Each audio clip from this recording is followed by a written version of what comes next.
뭔가 이렇게 주님을 위해서 기쁘게 해드리고 싶은 어떤 삶을 살고자 하는 마음이 안에 딱 심겨진 것 같아요.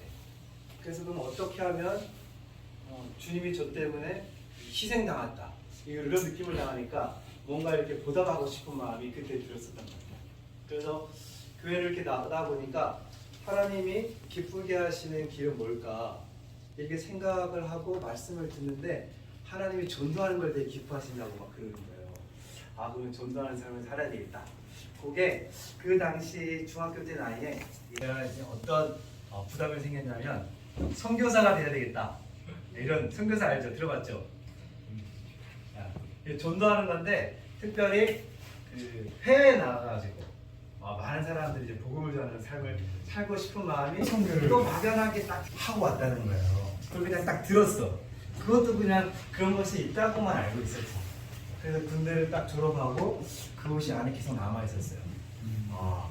내가 뭐 할 수 있는 것도 없고 아는 것도 없는데 운동은 좀 할 수 있겠다 생각이 드는 거예요. 그러니까 태권도를 배워보자. 근데 또 말씀을 전하려면 성경도 알아야 되니까 신학교를 가보자. 이렇게 신학교를 가고 말씀을 배우고 태권도 훈련을 막 받기 시작했어요. 그러면서 한 번에 또 전환이 오게 된 거예요. 왜냐면 어떤 사람을 딱 만났어. 그 사람이 제 인생에 있어서 엄청 중요한 역할을 해줬어요. 누구냐면 지금 여러분 회복 알죠? 회복. 지금 여러분들 주의 회복 안에 지방교회 안에 있잖아요. 기독교는 다른 거 알죠? 몰라요? 이 주의 회복에 이 지방교회라는 가깝기 전에 너의 창조자를 기억하라. 이 말씀이 제게 되게 많이 와닿았거든요. 근데 그 말씀이 와닿았는데 그 말씀을 강화해주고 확증해주는 또 보완해주고 보충해주는 그 말씀이 또 전도서 말씀이었어요. 뭐냐면 3장 11절. 전도서 3장 11절에 어떤 말씀이 있냐면 사람에게 하나님께서 영혼을 넣어주셨다고 해서 영혼. 이게 약간 이해가 안 되는 말이잖아요. 근데 영혼에 대한 해설을 딱 보니까 신성하게 심겨진 목적 있는 감각이라는 거예요. 이걸 이제 설명을 하면 일시적인 것, 또 이렇게 가치가 낮은 것에 대해서는 사람이 만족할 수 없는 거예요. 하늘 아래 그 어떤 것으로도 사람에게 심겨진 영혼, 어떤 신성하게 심겨진 목적의식, 그런 목표를 만족시켜 줄 수 있는 게 아무것도 없는 거예요. 그런데 신성하게 심겨진 목적의식, 그 영원한 일시적이지 않고 영원한 것, 그리고 가치에 있어서도 낮은 게 아니라 영원한 가치 있는 것, 이런 것들이 우리에게 채워질 때에만 사람이 만족할 수 있다는 것을 저는 이제 체험적으로 알게 되더라고요. 우리 보통 이제 목표를 가지면 뭐 좋은 배우자를 만나고 싶고, 돈도 잘 벌고 싶고, 좋은 학교도 졸업하고 싶고, 좋은 직장도 가고 싶고 그러잖아요. 근데 그것은 다 사실 일시적이라는 거예요. 그걸 느끼게 되더라고요. 그리고 시편 84편에 10절에 어떤 말씀이냐면 주의 궁전에서 한 날이 다른 곳의 첫날보다 낫대요. 악인의 천막에 거하는 것보다 하나님의 집에 문지기로 사는 게 낫다는 거예요. 이게 수와 시간에 있어서 연령에 있어서 뭐 100살, 1000살 이렇게 사는 것보다 의미 없이, 가치 없이, 영원한 목적과 갈망 없이 그렇게 그냥 많이 사는 것보다 하루를 살아도 정말 최고의 가치 있는 삶을 산다면 그걸 선택한다는 거예요. 시편 기자는. 그래서 저도 똑같은 마음이 들었거든요. 그래서 아무리 좋은 것을 얻어도 이 스마트폰, 최고의 스마트폰을 얻어도, 최고의 옷을 가져도, 최고로 럭셔리한 자동차, 집을 얻어도 일시적인 거예요. 만족이 없는 거예요. 그래서 저도 이런 마음이 자꾸 생기더라고요. 그래서 하나님의 뜻 안에서, 말씀 안에서 인생에 있어서 최고의 가치와 최고의 의미와 그런 인생을 산다면 진짜 하루를 살아도 그걸 선택하고 싶은 마음이 딱 들더라고요. 그런 느낌이 딱 들었습니다. 선생님은 이제 최고의 직업이 무엇인지를 발견했어요. 여러분 최고의 직업이 뭘 것 같아요? 교사. 교사 엄청 중요합니다. 교사. 또 전시관 봉사자. 전시관 봉사자.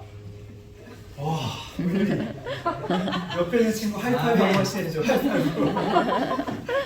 와, 우리 친구 막내 우리 훌륭합니다. 정답을 맞췄어. 최고의 직업은 바로 하나님을 섬기는 거야. 물론 이제 시간을 들여가지고 전 시간으로서 하나님을 섬길 수도 있는데 이제 직장을 가지면서도 하나님을 섬길 수 있는 것을 발견했어요.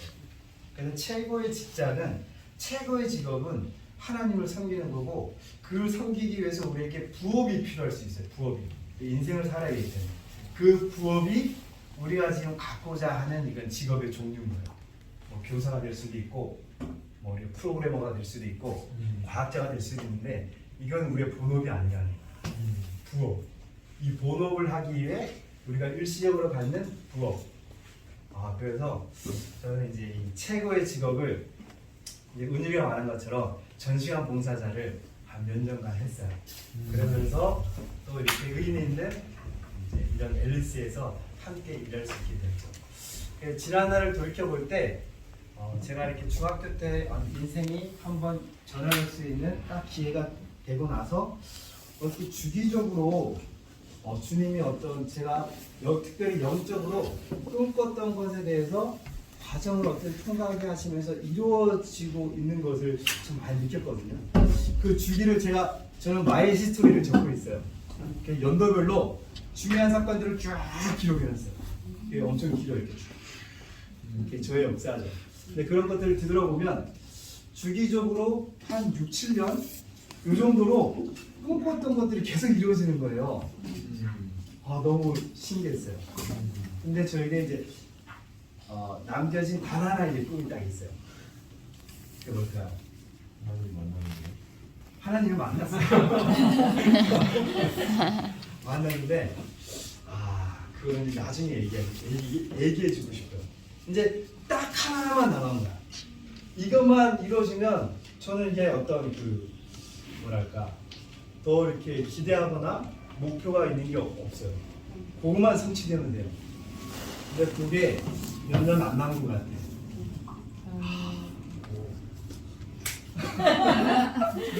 할렐루야. 그래서 이제 그 기간이 선생님이 이제 딱 기대할 때 앨리스에서 이루어지지 않을까? 이런 느낌이 있거든요. 여러분과 함께하면서 형제자매과 함께하면서 그런 시간들을 함께 이뤄갈 수 있게 원합니다. 그래서 초년 때 특별히 여러분 때 제 체험으로 따르면 중학생 때도 주님을 만날 수 있는 거예요. 중학생 때도 하나님을 향해서 목표와 꿈을 가질 수 있는 거예요. 결코 어린 나이가 아닙니다. 여러분도 주님을 인격적이고 주관적이고 개인적으로 만나서 꿈과 목표를 설정하시고 그게 바로 이루어지지 않을 수 있어요. 선생님 체험을 따르면 시간이 지나면 주님이 그것에 대해서 잊지 않으셔요.